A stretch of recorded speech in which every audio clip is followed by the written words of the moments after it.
I know I said the woman in the purple skirt reminded me of my sister, but actually, I think I was wrong. And she's not like that figure skater turned celebrity either.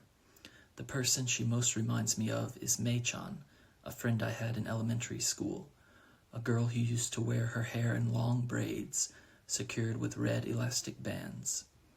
Mei-chan's father came from China.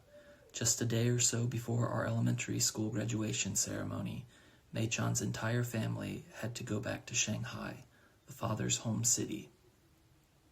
When the woman in the purple skirt sits motionless on her bench, she reminds me of Mei-chan during swimming class, not even looking at the rest of us as we swam around in the pool, but just sitting, hunched over, picking at her nails. Mei-chan? No, could it be you? We lost touch after you returned to China, but have you really come back all this way? To see me? Come on, don't kid yourself. Mei-chan was a friend, but we were never actually close. We probably played together 1 or 2 times, at most. But Mei-chan was kind to me. I remember what she said about a picture I drew of a dog. You've drawn that tail really well. Child as I was, I felt so in awe of her. If anybody was good at drawing, it was Mei-chan. She always said she wanted to be a painter when she grew up, and that's exactly what she became. Fuan Chunmei, the Chinese painter who was brought up in Japan and who just 3 years ago came back to Japan and had a solo exhibition. I saw a newspaper article about it. The woman standing in front of her paintings and smiling was definitely Mei-chan, even if she was no longer the little girl who wore her hair in braids. Ah yes, that's her. That's Mei-chan. The same big, bright eyes, the same beauty mark just below her nose. The woman in the purple skirt has small eyes that look sunken and narrow. She has age spots, yes, but not a single beauty mark. If we're talking about eyes, the woman in the purple skirt reminds me of Arishima-san, my classmate in junior high school. Personality-wise, Arishima-san is probably one of a kind, but eye-wise, she is the spitting image. I was terrified of Arishima-san. She had her hair bleached blonde like a real tough girl. She shoplifted, she extorted money from people, and she was violent. She carried a long knife like a Japanese sword everywhere she went. I think she was probably the most dangerous person I have ever met. Her parents, her teachers, even the police, no one knew what to do with her. I don't know why, but she once gave me a stick of plum-flavored chewing gum. I felt a poke in my back and heard someone say, "Want some gum?" That was the first time I looked at Arishima-san head-on.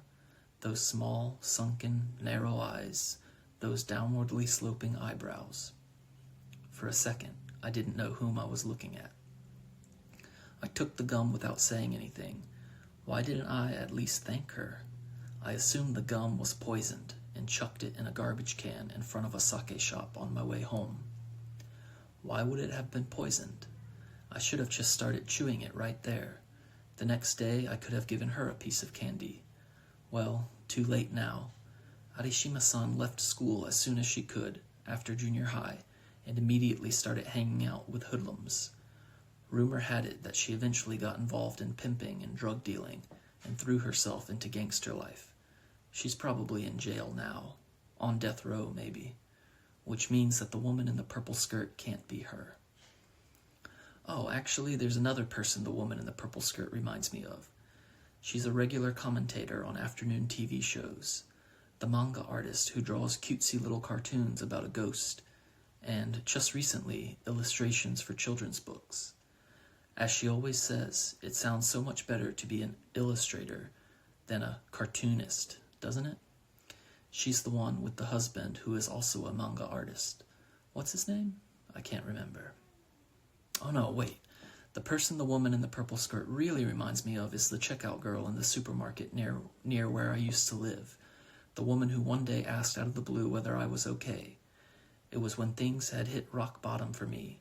I almost collapsed as I took my change from her.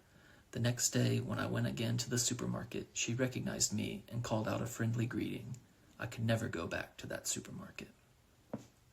But recently, on a visit to the library in my old neighborhood, I dropped by the supermarket for old time's sake and took a peek inside.